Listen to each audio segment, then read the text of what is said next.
Welcome back to It's Showtime, the Craig L. Hayes Show. All right, everybody, welcome back to the show. It's Showtime, the Craig L. Hayes Show. And I am Craig L. Hayes, and I'm here with Kay. Just K. Just Kay. I think that's how I'm going to put you down and put Kay. Just Kay. I think it'd be great. That's cool, huh? Because so many people are like, K? Well, I know K, but Loper? Yeah. Well, I was in that bus too until just a little while ago. So, yeah, I like that Kay. I'll just put you down as on your YouTube, interviews as Kay, just Kay. Then people can go, huh? Yeah. Yeah, it's not my problem to figure it out, people. I know Just K. You'll see her picture. You'll have to figure it out from there. There you go. No pictures. I have a face for radio. Well, that's why I do it this way. Because nobody wants to see me on video doing this stuff. So. Okay, cool. Not a lot of action. We left off, and you were fighting tooth and nail with Hal Ritzer, which is kind of funny because I think he just liked to fight. I think so too. He just liked to put on the boxing gloves and let's go at it. Yeah, yeah. And he had his philosophy that stagehands should be male. Kind of similar to your father. Yeah, my dad. Yeah, rest his soul. Yes, amen. Anyway, so it took me 4 months, and I gave my 2 weeks notice at Electro Controls and moved to Las Vegas, and arrived 1979, and at the end of April, very close to my birthday, and just like a week before, there had been a snowstorm, a big blizzard snowstorm, and I'm like, really? I guess I missed it. It happens every so often, not very often though. But I remember that one. That was like 8 or 9 inches of snow fell. Yeah. That's what I heard, and by the time I got here, it was in the 70s. Oh yeah, it was like 2 days. It was all gone. Yeah, of course. Of course. Okay, so let's move on to my first call. Yeah, that's. So you got signed up. Who was president back then of the local? Because Hal was business agent. Gordon Coker? Gordon Coker. That's probably right. I think you're right. Yeah. What a That memory. sounds right. Good when you pulled that one out. I was trying to remember who it was because I came in '80, so you came in the year before I did. So, and then Gordon Coker was still president. Yep. Okay. So we got some timetable figured out. All right, move on. First call. Yep. Sands, showroom, assistant carpenter. And our project was laying Wayne Newton's disco floor. 4x8 double-sided sheets of plexiglass with lights inside that all weighed like 100 pounds. And 8 hours of putting it in, I made bank, but I hurt so bad. Oh my God, my muscles hadn't thought of working that hard in years. So yeah, that was pretty torturous. But I learned very quickly that being an assistant carpenter was not what I was meant to be. I didn't have the skills. I can lay a disco floor because I can lift. That's all that was entailed with that. Oof, that was tough. And then you found out later that that's what most of the guys that are assistant carpenters. That's what they can do. They can push things. They can push things, or they can pick things up and set things down, or whatever. And they've made a living just doing that. But come on, Craig, you have to be nice to the assistant carpenters because they work hard. Well, Almost as hard as wardrobe. Yeah, wardrobe is very hard. No, the assistant carpenter worked, but Yes. most of the guys that I ever had working with me, you wouldn't say, "Hey, go build this cabinet." Yeah. That's not what they did.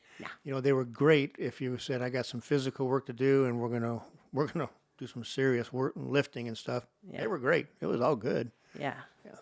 But yeah, and much more than that, it was like, no, not really. Yeah. Most stagehands with remarkable skills advance to something else. Yeah. They advance to whatever they are interested in, whether it's props or design or working in a shop even. You Yep. know, some of the most creative guys are the ones that are in shops designing and creating stuff. Anyway, I learned, eventually learned how to run Spotlight. And that was with the help of some friends at the Las Vegas Hilton at the time. Now the Westgate, of course. Yep. But yeah, it was Who was the head electric?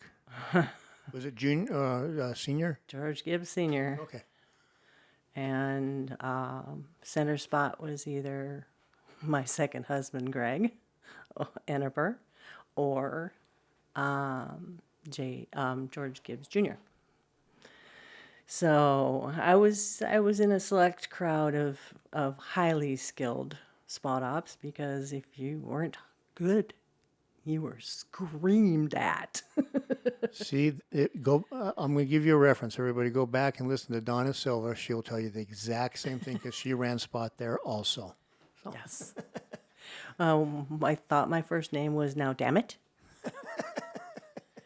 And yeah, I used to wad up Kleenex tissue and put in my ear with the headset ear. Okay, so my other ear is open. I have to listen to the music, and my left ear was always my headset ear. You know what? That's backwards. My right ear is my headset ear because I needed to put my head up against the spotlight.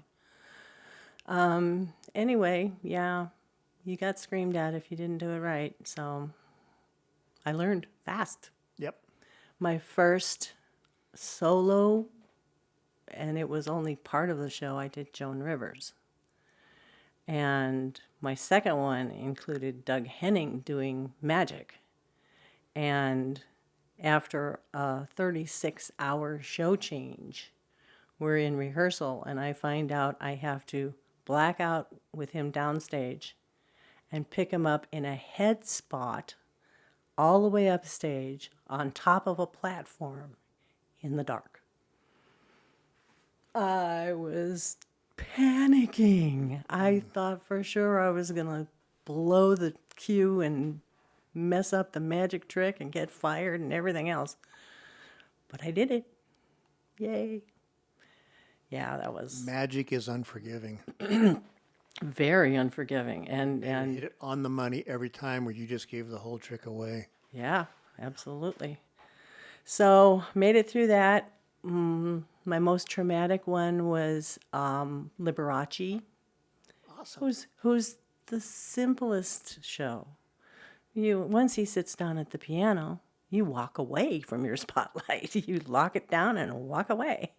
And Come back X amount of minutes later. And yeah, we know when the song's coming to an end. We all hop back on our lights. We be sitting up in the light booth having a grand old time. But my first pickup, the first night of Liberace, I was on a temperamental carbon arc spotlight, Super Trooper, all the way up in the high booth, and had it running, trimmed, everything was good, ready to go, all lined up.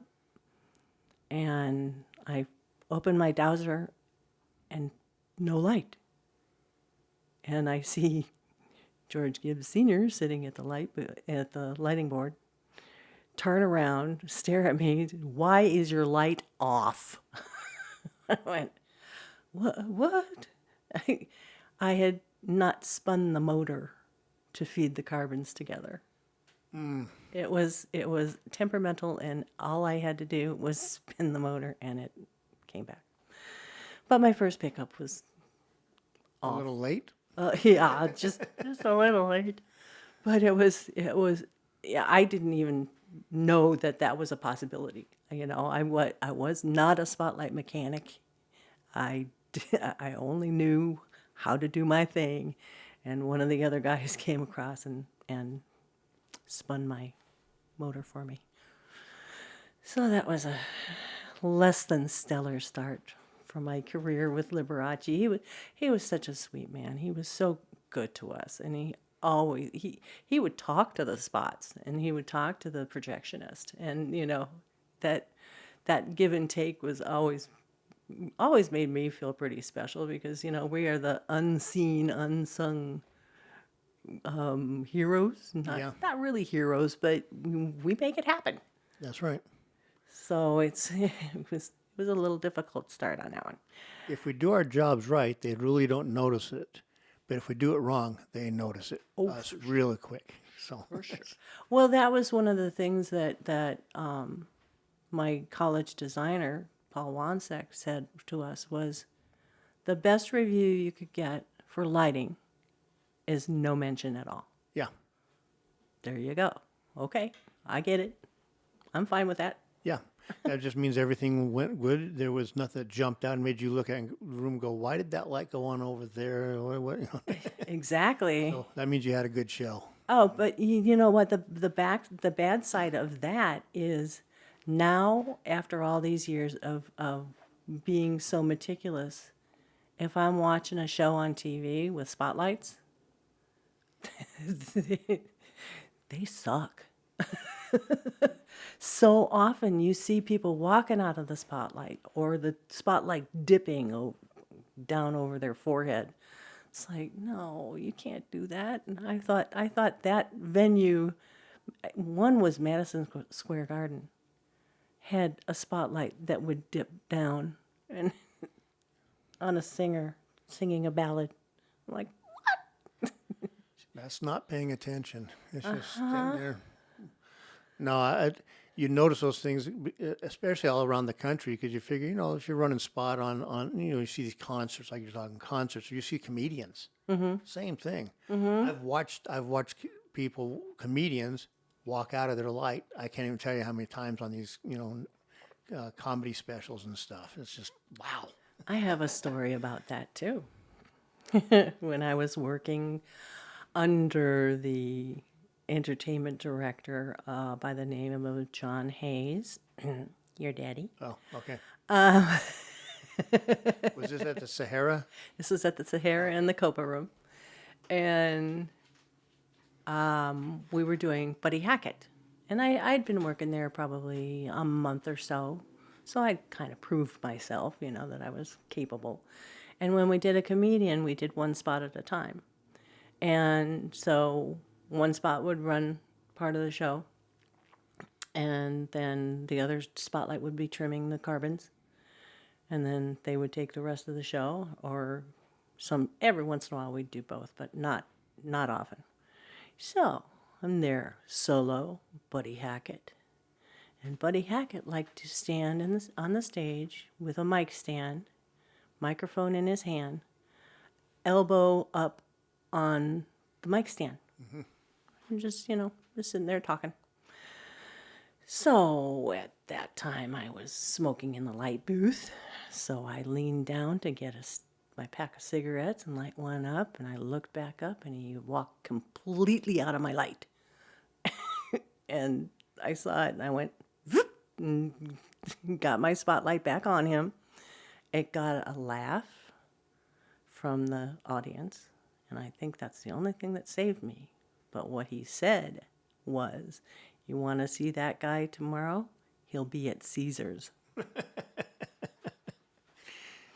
And I was scared, but not that scared because nobody in the light booth saw it. Ron Michelle was reading his book, and Butch Sconey was trimming his light. Butch, that's a name I haven't heard in a long time. He was a good operator too, man, I'll tell you. There are some operators that they're not very creative, but once you program them in, they're consistent, always, exactly the same every time. Yep. But if you program them wrong, you're screwed. Yeah. Anyway. So at that time, Ron was the head electric, right? He was Yes. on the console. Okay. Yes. And you and Butch were on there. Okay. So Rick hadn't showed up there, started working yet. Yeah, Okay. no, he had. I was his relief. Oh, okay. Gotcha. I was actually everybody's relief except Ron. We would, it was just his day off. Okay. Yeah. So that was fun. The Sahara was I think, my most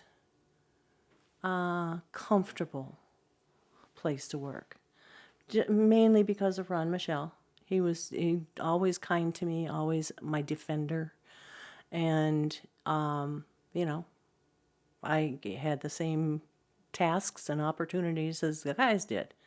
And if there was something that they needed, like an assistant sound to page cable on stage, I jumped into that role. Not that I ever want to do sound. No. Well, you couldn't ask for a better head sound guy. Dick Keller was awesome. He was He was. a great audio guy Yes. and a good human being too. So Yes. Always very sweet to me. And we between shows, we would go down to the Helps Hall and, hang out. And oh, that helps all was horrible. it was, yes, It was many. almost as bad as the Riviera. I have to say, I think the best Helps Hall was the DI because they had windows in their Helps Hall. That was an interesting place to work, too. Anyway, let me look at my notes. So Sahara, you were just relieved there. Okay. And because I thought Rick started there pretty early, late Oh, yeah. 70s. No, early he was there 80s when I and came stuff. Okay. Yeah, and I think I was there in 81, I think. I did his interview Maybe a 80? year and a half ago. Oh, did you really? Yeah, he's on there too. I mean, there's 200 interviews there, so there's a bunch to go through. I'm just new to discovering the joys of podcasts and YouTube. I haven't. Especially when you go on there, you're going to see all these people Yeah. I mean, and you've worked with, and they start telling you stories, and you go, I remember that show. I remember that one. I was there. I was there. I was running spot on that one. I was doing, that's the cool part. Yeah. That's the cool part of doing this thing. I have to say that my favorite entertainer from the Sahara era was Don Rickles. He was such a sweetheart. And we shot a television special, like a young comedians special, that Rickles was the host and did intros and stuff like that. And so we were setting up a dressing room interview with him. And I came in there carrying my lights that we had to set up. And he goes, "What are you doing?" I said, "I'm setting up lights for your interview." He goes, "Oh, I don't think so. You come over here and you sit down and you talk with me. I want to get to know you." I went, "Okay." No, he was a nice guy. And the actual opposite, Jerry Lewis. Jerry Lewis could be very difficult. Very difficult. I ran his sound for a little while there, and Oh, he was difficult. yes. But an amazing talent. Oh, but yeah. Just Oh, yeah. difficult to work with, Yeah. And that was when Tony Orlando and Jerry were doing, the shows together. Oh. Tony was just wonderful. Oh, yeah. Easy as could be on the planet. Just yeah. so nice to work with. And then Jerry, would get a Burst burr- the bubble. he'd get a burr under his saddle, man. And he would just go off. But I still watched him every night in just amazement how good he was at timing and delivery and just Right. amazing. Yes. What was, oh geez, I lost it. Tony Orlando at the Hilton was fabulous. We used to have 2 a.m. softball games between his roadies and our crew, stage crew. 2 o'clock in the morning at Sunset Park. Yep. That was fun. And years later, I was working at the Flamingo, and Tony was there doing like a special employee appreciation show. And he and his security walked into the elevator, the backstage elevator, basically, from the Helps Hall to go to the showrooms. Or actually, I think he was leaving. And I came walking toward the elevator too, and his security like blocked me, and I said, "You're gonna block somebody you used to play softball with at the Hilton?" "Oh my God!" He gave me a big old hug, and Yep. he was so sweet. Yep. Nice guy. I like doing his shows. Yeah. And I saw him years later at the Hilton. He came wandering through, and we started talking about that. And then I found him a piece of old Elvis stage. Really? Piece of the maple flooring. Yeah. And it had to go crawl around up under the stage a few places. And I said, "Oh, look here! I just found a few pieces." And so I had a piece, so I cut a piece off and gave it to him. And I think he still has it to today. Wow. In a little shelf or whatever Case. he put it together. Yeah. Too cool. Yeah. Oh, my other Sahara story involves Don Rickles on stage and Johnny Carson. I never worked Carson's shows. As far as when he would come to Las Vegas and do shows, I think. But he came in to help celebrate Don Rickles' birthday. And in order to keep it a secret from Rickles, your dad brought him up to the light booth by the back route so people didn't see him. And he, during the Copa Girls, the dance line number opening for Rickles, he was up in the spotlight booth with us and bummed cigarettes from me. Sat behind my spotlight and watched the Copa Girls, and then when they were wrapping up, coming to an end, he snuck back downstairs with your dad and surprised Rickles on stage. That's so cool. That was a good one. Stories like that. That's what makes the town and makes the business so much fun when you get to do surprise things and make people just stand in awe and go, "Wow, you guys get to have so much fun." Yeah, we do. And we work our butts off. That we do. So anyway, okay, we've come to the end of episode number 2. So we're going to take just a minute here and reset for the next one. And we'll come back with even more stories. So we'll be right back. You're listening to It's Showtime, the Craig L. Hayes Show.